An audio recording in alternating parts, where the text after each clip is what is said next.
Lumapit tayo sa Panginoon, siya'y awitan at ating purihin. Ating sambahin ang Panginoon, ang ating kubli at lakas. Lumapit tayo sa Panginoon, siya'y awitan at ating purihin. Lumapit tayo sa Panginoon, siya'y awitan at ating purihin. Lumapit tayo sa Panginoon. Sa ngalan ng Ama at ng Anak ng Espiritu Santo, Amen. sumainyo ang Panginoon. At sumaiyo rin. Upang tayo maging marapat sa misang ito, magsisimula po tayo para sa ating mga kasalanan at pagkukulang. Tayo pong lahat, inaamin ko sa Sa makapangyarihang makapangyarihang Diyos Diyos at sa iyo mga kapatid, na lubha ako nagkasala sa isip, sa salita, sa gawa, at sa aking pagkukulang. Kaya sinasamo ko sa mahal na Birheng Maria, sa lahat ng mga anghel at mga banal, at sa iyo mga kapatid, na ako'y panalangin sa Panginoong ating Diyos. Kaawaan tayo na mapagmahal na Diyos, patawarin sa ating mga sala, at patnubayan hanggang sa buhay na walang hanggan. Amen. Panginoon, kaawaan mo kami. Panginoon, kaawaan mo kami. Kristo, kaawaan mo kami. Kristo, kaawaan mo kami. Panginoon, kaawaan mo kami. Panginoon, kaawaan mo kami. Yumuko tayo, maaaring ibulong sa Panginoon ang ating intensyon. Pagdasal natin na maiadya ang ating bansa sa malakas na lindol. Pagdasal natin ang mga tumutulong sa ating simbahan, gayon din ang mga may sakit at ang mga nag-aalaga sa kanila at ang mga nagpapamisa. Manalangin tayo. Ama naming makapangyarihan, kaming iyong mga kinupkop ay loob mong maging mga anak sa liwanag mong kaloob. Huwag mong ipahintulot na sa katiwalian kami ay masangkot. Panatilihin mo kaming nagliliwanag sa iyong katapatang lubos na sumisikat. Sa pamamagitan ni Jesucristo, kasama ng Espiritu Santo, magpasa walang hanggan. Amen.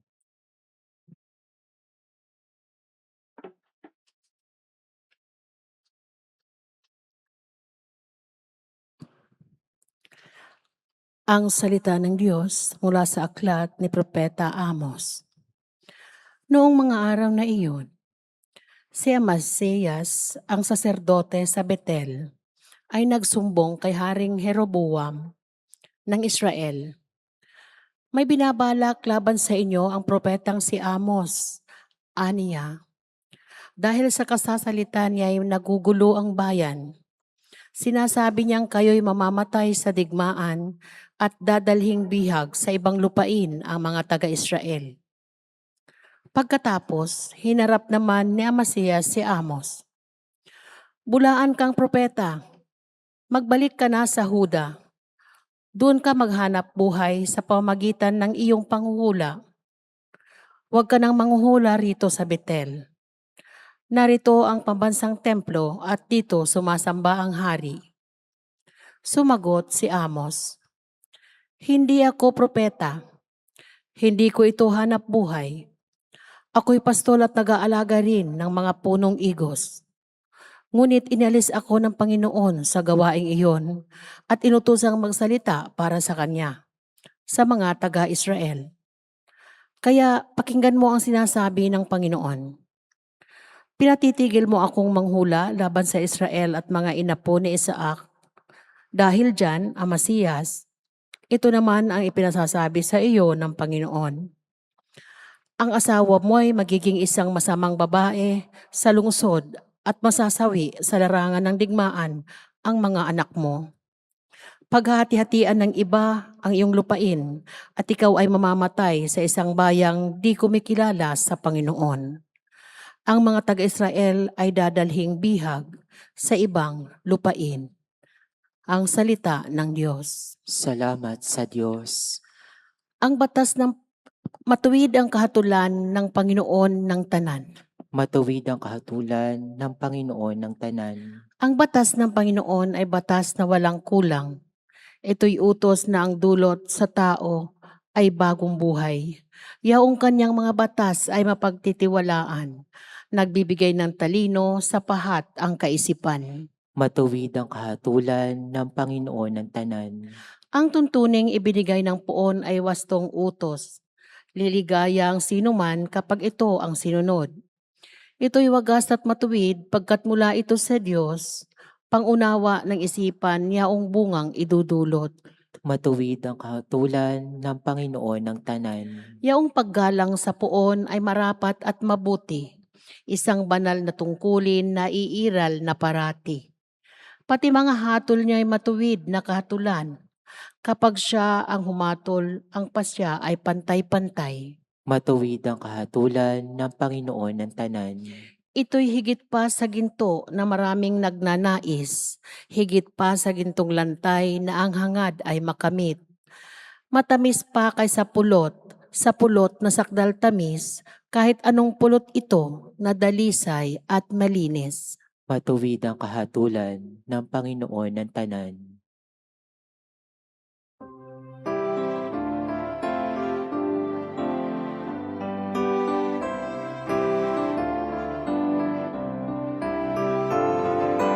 Alleluia. Alleluia. Alleluia.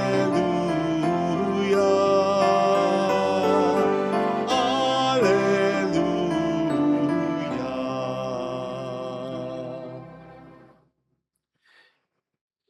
Sumayin niyo ang Panginoon. At sumaiyo rin. Ang mabuting balita po ng Panginoon ayon kay San Mateo. Papuri sa iyo, Panginoon. Noong panahong iyon, sumakay si Jesus sa bangka at tumawid sa kabilang ibayo at tumuloy sa sariling bayan. Pagdating niya roon, dinala sa kanya ng ilang katao ang isang paralitikong nakaratay sa kanyang higaan. Nang makita ni Jesus kung gaano kalaki ang kanilang pananalig, sinabi niya sa paralitiko, "Anak, lakasan mo ang iyong loob. Pinatatawad ka na sa iyong mga kasalanan." Isinaloob ng ilang eskribang naroon, nilalapastangan ng taong ito ang Diyos. Ngunit batid ni Jesus ang kanilang iniisip kaya't sinabi niya, "Bakit kayo nag-iisip ng ganyan? Alin ba ang mas madali? Ang sabihing pinatatawad na ang kasalanan mo o ang sabihing tumindig ka at lumakad? Patutunayan ko sa inyo na dito sa lupa ang anak ng tao'y may kapangyarihang magpatawad ng mga kasalanan." At sinabi niya sa paralitiko, "Tumindig ka, dalhin mo ang iyong higaan at umuwi ka." Tumindig nga ang lalaki at umuwi. Nang makita ito ng mga tao, sila'y natakot at nagpuri sa Diyos na nagbigay ng ganitong kapangyarihan sa mga tao. Mga kapatid, ang mabuting balita ng Panginoon. Pinupuri ka namin, Panginoong Kristo. Welcome sa Our Lady of Lasalet Quasay Parish kung saan ayos lang umiyak. Samahan tayo ng mahal na ina sa pag-iyak at sa pagdarasal sa kanyang anak upang maging maayos ang lahat. Narinig po natin sa ating ebanghelyo ang pagpapagaling na ginawa ni Kristo sa isang paralitiko. Ngayon, meron pong isang salita dito na madali nating ma-overlook kung hindi natin papansinin talaga, pero masasayang dahil napakaganda ng katotohanan gustong ibigay niya sa atin, lalong-lalo na sa kasalukuyan. At ito ay yung salitang kanila, dun sa phrase na kanilang pananalig, referring sa faith ng mga taong nagdala ng paralitiko kay Kristo. I said, madali nating ma-overlook ito kasi, di po ba, nasanay na tayo o naging familiar na tayo sa pagpuna ni Kristo in a positive way sa pananampalataya ng taong pinapagaling niya. Ng isang pananampalataya, ng isang tao. Ang hindi tayo nasanay ay yung kaso ngayon sa Ebanghelyo. Pananampalataya ito ng maraming tao. Nang makita ni Jesus kung gaano kalaki ang kanilang pananampalataya, pinagaling niya yung paralitiko. Hindi sinabing nang makita ni Jesus ang pananampalataya nung paralitiko, pinagaling niya ito. Hindi ibig sabihin, hindi mahalaga ang pananampalataya ng paralitiko. Mahalaga din ito. Pero dito ay sinuma total niya sa pananampalataya nilang lahat, pati na ng mga taong nagdala sa kanya. Yun ang nakapukaw ng atensyon ng Panginoon, kaya siya binigyan ng kagalingan. Indeed, good things and even better things happen when people work together. Ang hindi nga namang kayang gawin ng isa, kakayaning gawin ng mga taong nagkakaisa. Hindi kayang gawin ng paralitiko na lumapit kay Jesus ng mag-isa. Pero nakaya niya dahil sa mga taong nagkaisang dalhin siya. Sayang nga lang po at medyo limitado ang detalyeng binibigay sa atin dito ni San Mateo. Pero sa ibang parallel accounts, alam natin na binakbak pa ng mga taong itong bubong para lamang maihugos dahan-dahan ang paralitiko sa harapan ni Kristo. Siguradong napakagandang eksena nun na makita ang mga taong nagkakaisa, nagtutulong-tulungan para sa kabutihan. No wonder it caught the attention of Jesus. And so this miracle happened. Naalala ko tuloy yung Psalm 133 verse 3 na nagsasabing the Lord commands blessing. Nag-uutos ang Diyos ng biyaya, nagpapadala ang Diyos ng pagpapala when brothers live in unity. Siyempre, yung sinabi mismo ng ating Panginoon sa Mateo 18:19, na saan man may dalawa na magkasundo sa isang intensyon sa panalangin dito sa lupa, ay ibibigay daw ng Ama. In other words, there is blessing in unity. May biyaya, may pagpapala sa pagkakaisa. Kasi gusto ng Diyos na ang tao ay nagkakaisa. Pero siyempre, teka muna, depende sa pagkakaisa. Huwag po natin kakalimutan yung nangyari sa matandang tipan, sa mga taong nagkaisa, sa Torre ni Babel. O diba, they were united in one purpose and in one language. But because their unity was driven by pride and a desire to make a name for themselves independent of God, God was displeased. And so He scattered them. Sa New Testament, sa 2 Corinthians 6:14 ay kinukwestiyon ni San Pablo ang pakikisama ng mga taong naniniwala kay Kristo sa mga taong gumagawa ng masama. Sabi niya, pwede bang magsama ang katuwiran at kalikuan, ang liwanag at kadiliman? Pwede bang makipagkasundo si Kristo sa diablo? Siyempre, hindi ang sagot dito. Sa Kawikaan, chapter 1, verse 10, ay pinapayuhan tayo therefore na kung mayroong mga makasalanang umaakit sa atin na makisama, makipagkaisa sa kanila, ang sabi sa atin, huwag tayong papayag. Iwasan daw natin ang mga ito. Umibat tayo ng landas. Hindi tayo dapat nakikipagkaisa sa mga tao na ang layunin sa buhay ay taliwas sa kalooban ng ating Panginoon. Kaya hindi lahat ng pagkakaisa makapangyarihan. Gaano man kadami ang mga nagkakaisang tao ngayon. Sapagkat ang kapangyarihan ng pagkakaisa ay kung si Kristo, ang Diyos, ay nandiyan. At di sinabi ng banal na kasulatan na basta nagkakaisa ang mga tao, matik na nandun na ang Diyos. Hindi. Di ba sabi ng ating Panginoon, saan man may 2 o 3 nagkakatipon sa ngalan ko, sa aking pangalan. Kung sila'y nagkakatipon sa aking pangalan, nandoon ako sa kanilang kalagitnaan. I am there in their midst. Yun ang kapangyarihan ng pagkakaisa. Kahit pa 2 o 3 tao lang yan. Basta si Jesus ay nandiyan dyan. Again, sa ngalan ng Panginoon, which also means sa ngalan ng pagmamahal, sa ngalan ng katarungan, sa ngalan ng katotohanan, hindi for the sake ng pagkakaisa lang. Lalo na kung ang pagkakaisa na yan ay para sa pagmamahal sa sariling interes lamang. Kung ang pagkakaisa na yan ay para sa katarungan ng ilang mga pinapaboran lang. At kung ang pagkakaisang yan ay para pagtakpan ang katotohanan, ako, hindi po makapangyarihan ang pagkakaisang yan. Nakasisindak lang tingnan kasi marami. Pero walang kapangyarihan. Tandaan po nyo yan. Kasi walang approval ng Diyos yan. Pwedeng makabala, pwedeng makapasakit, makapanakit. Pero hindi magtatagumpay yan. Kapahamakan lang din natin pare-pareho ang dulot niyan. Kaya sana, bago tayo sumapi sa anumang pagkakaisa, sa pamilya, sa pamayanan, sa ating lipunan, talungin muna natin, para saan itong pagkakaisang ito? Sinong pinakamakikinabang dito? Sino pinoprotektahan ito? Makatutulong po kung titingnan din natin kung sino yung mga kasamahan natin.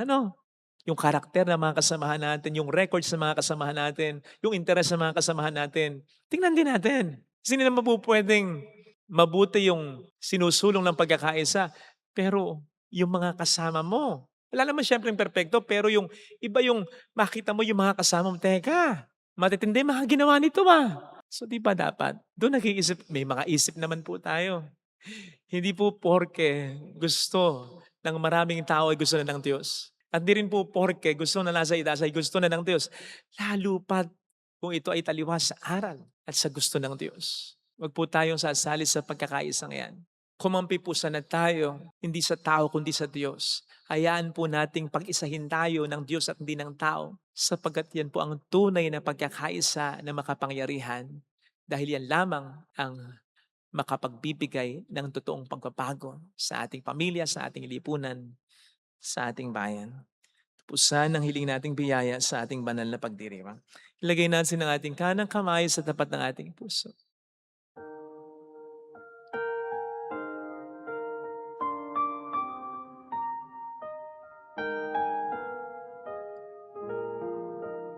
Alam kong may magagawa ang Diyos. Alam kong may magagawa Makapangyarihan siya. ang Diyos. Alam kong may magagawa ang Diyos.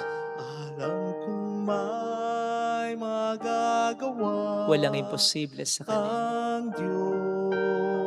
Kung ako'y magtatapat, Kung ako'y magtatapat sa Kaniya'y maglilingkod, sa Kanya'y maglilingkod. alam kong may magagawa ang Diyos. Kung may magagawa ang Diyos. Alam kong diringgin ng Diyos ang samo ko, Alam kong di sapagkat anak niya ako. ringgin ng Diyos ang samo ko. Alam kong diringgin ng Diyos ang samo ko, Alam kong di ringgin ng Diyos sapagkat mahal ang niya ako. samo ko.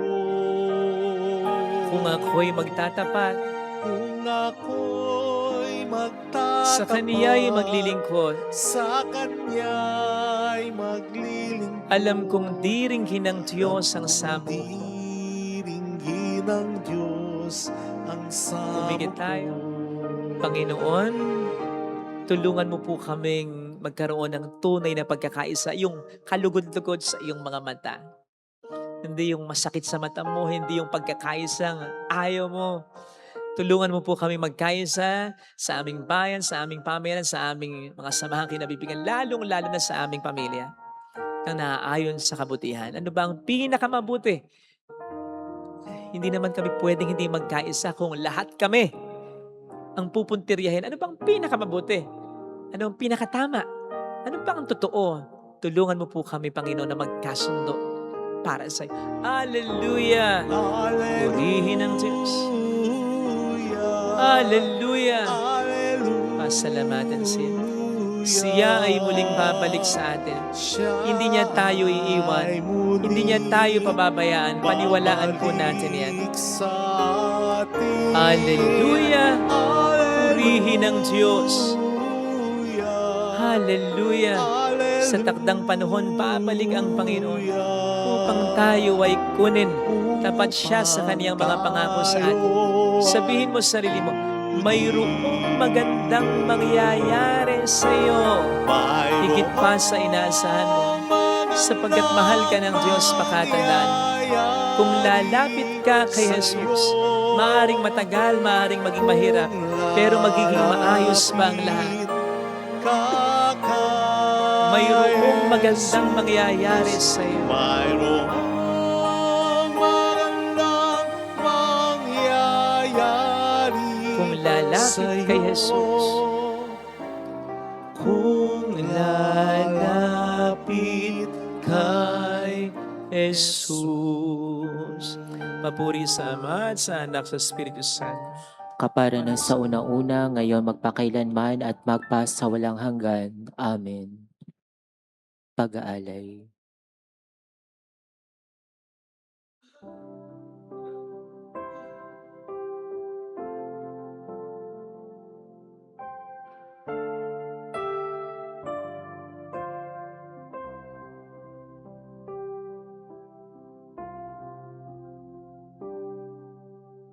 ang aming pag-aalay ng alab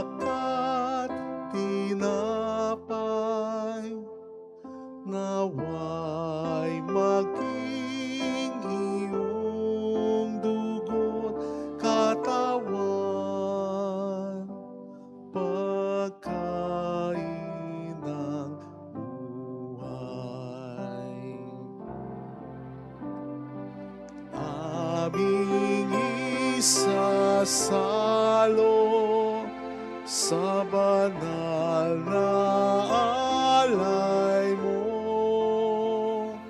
Kaunti naming nakayanan at pagtulong,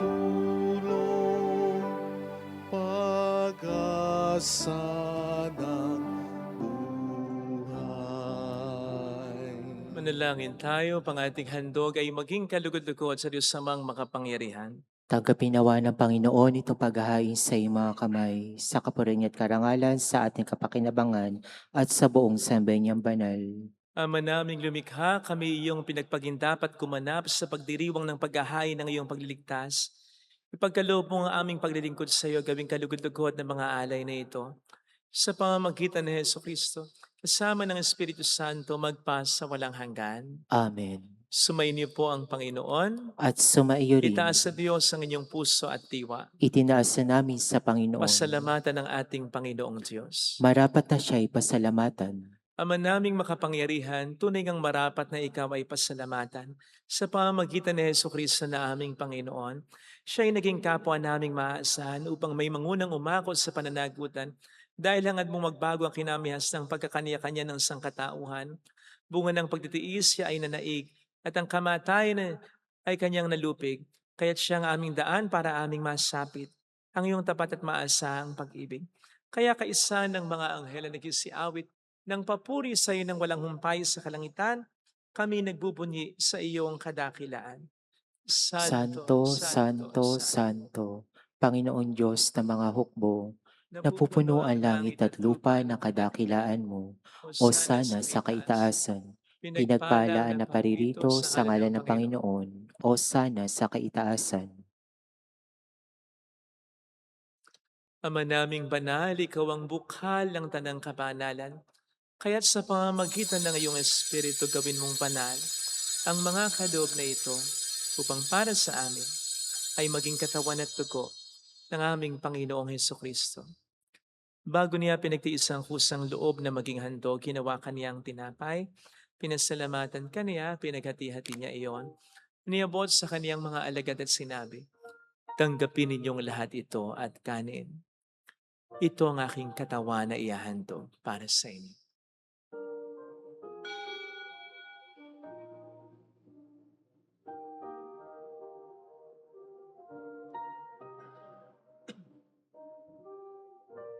Gayun din naman, nang matapos ang hapunan, hinawakan niya ang kalis, muli kaniyang pinasalamatan. Iniabot niya ang kalis sa kaniyang mga alagad at sinabi, "Tanggapin ninyong lahat ito at inumin. Ito ang kalis ng aking dugo ng bago't walang hanggang tipan. Ang aking dugo na ibubuhos para sa inyo at para sa lahat sa kapagkapatawad ng mga kasalanan. Gawin niyo ito sa pag-alala sa akin."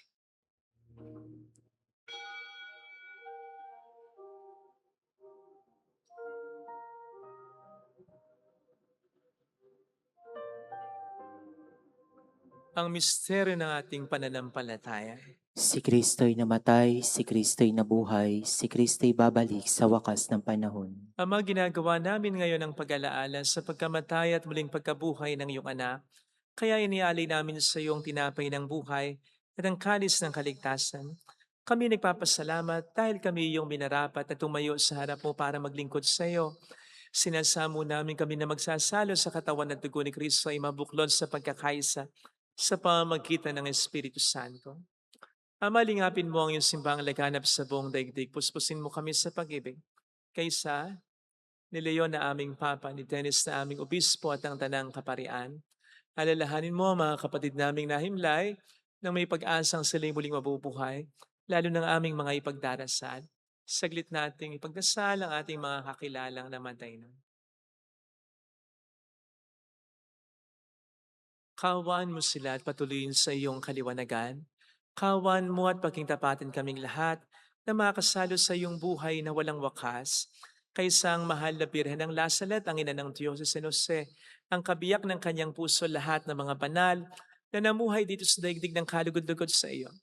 May pagdiwang nawa namin ang pagpupuri sa ikararangal mo sa pamamagitan ng iyong anak na aming Panginoong Heso Kristo. Sa pamagitan ni Kristo, kasama niya at sa Kanya, ang lahat ng parangal papuri ay sa iyo, Diyos amang makapangyarihan, kasamang Espiritu Santo magpasawalang hanggan. Amen.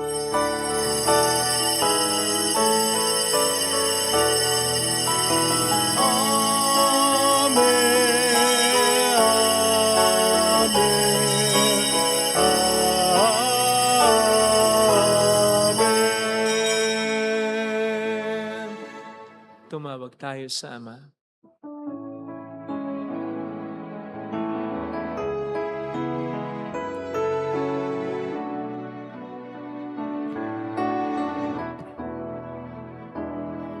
Ama namin, sumasalangit ka, sambahin ang ngalan mo,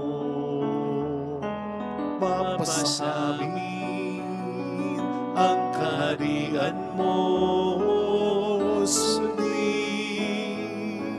ang loob mo dito sa lupa para nang sa langit. Bigyan mo kami ngayon ang aming kakanin sa araw-araw, at patawarin mo kami sa aming mga sala, para ng pagpapatawad namin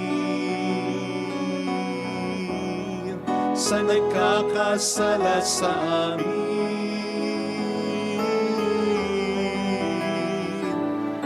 At huwag mo kaming ipahintulot sa tukso, at iadya mo kami sa lahat ng masama.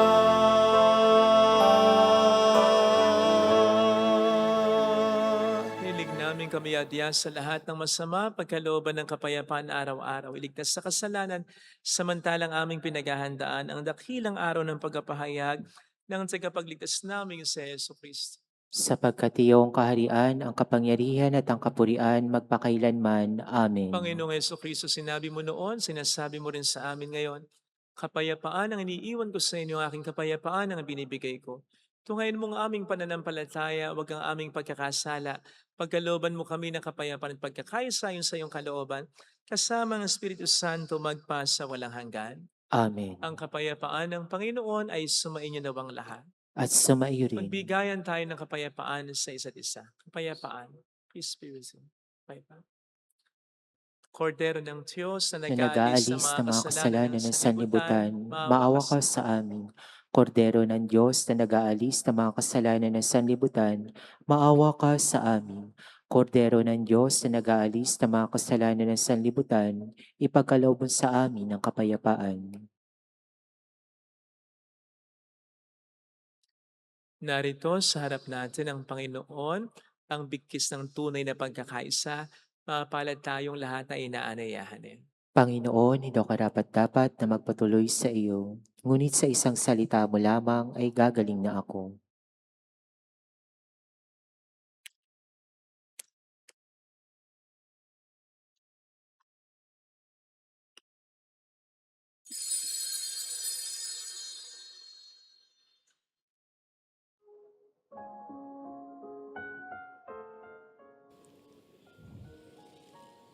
Panalangin para sa espiritual na pakikinabang. Panginoong Hesus, ako ay naniniwala na ikaw ay nasa kabanal-banalang sakramento. Iniibig kita ng higit sa lahat at ninanasa kong tanggapin ka sa aking kaluluwa. Sapagkat sa mga sandaling ito, hindi kita matatanggap sa sakramento. Tumuloy ka sa espiritu sa aking puso. Niyayakap kita na parabang naririto ka na. Inaalay ko ng buong buo ang aking sarili sa iyo.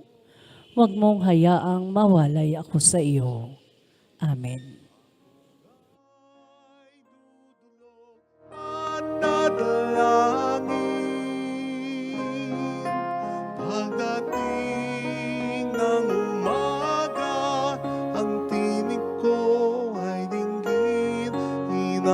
angat nitong damdamin, kailan tutugunin? Bukas pagsikat ng liwanag, aking hintayin. Dinggin mo ako, Panginoon. Tinig ng pagsamo, naway pakinggan mo. Dinggin mo ako, Panginoon. Akong tumatawag, lingapin mo ngayon. Akong tumatawag, lingapin mo ngayon.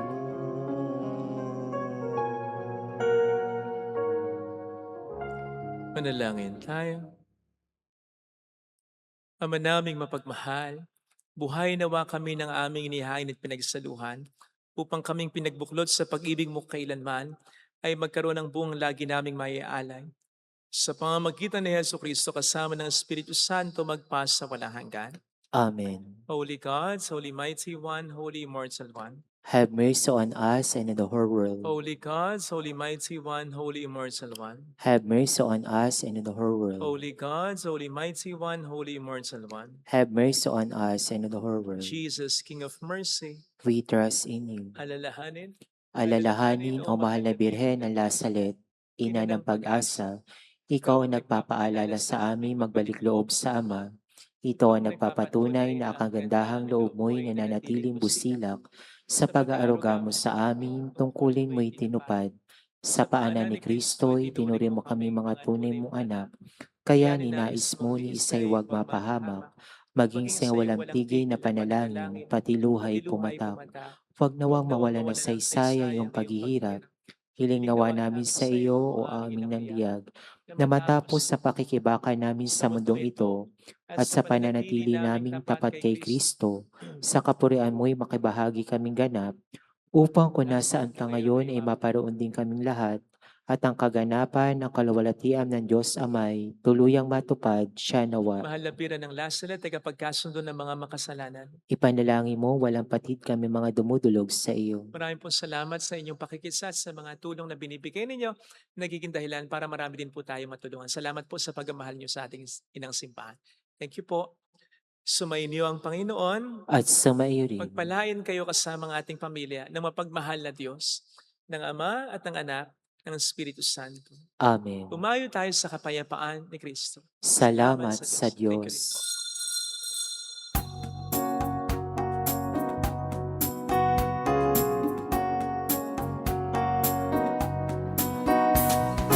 On this day, O Mother of our Lord, we sing you praise for lighting up our way. Your tears did soften up the hearts of men, and they still do today. May our love for you bring comfort in your pain.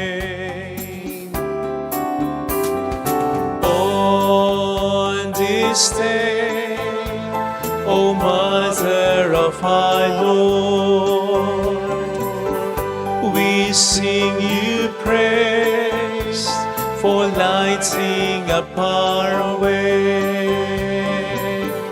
Your tears did soften up the hearts of men, and they still do today. May our love for you bring comfort in your pain.